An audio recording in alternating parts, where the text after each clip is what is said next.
3 oknum TNI Angkatan Darat diduga terlibat penggelapan kendaraan bermotor hasil curian yang disimpan di gudang parkir Pusat Zeni Angkatan Darat, daerah Buduran, Sidoarjo, Jawa Timur.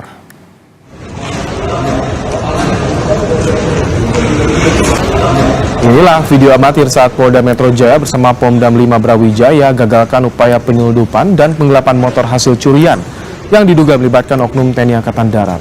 Total ada 49 unit mobil dan 215 motor yang diduga hasil curian ditemukan di gudang parkir Angkatan Darat di Buduran, Sidoarjo yang hendak diselundupkan.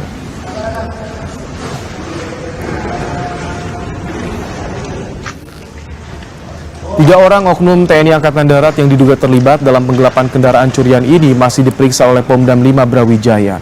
Status ketiganya hingga saat ini masih sebagai terperiksa.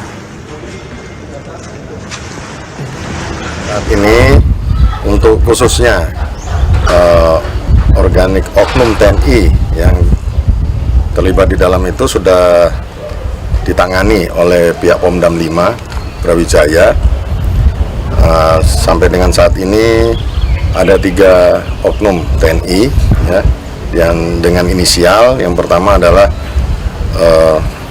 Kopda AS, kemudian ada Praka J, kemudian ada yang kedua orang itu dia asal satuannya dari Puspalat, kemudian ada lagi dengan Mayor BP itu dari Puziat.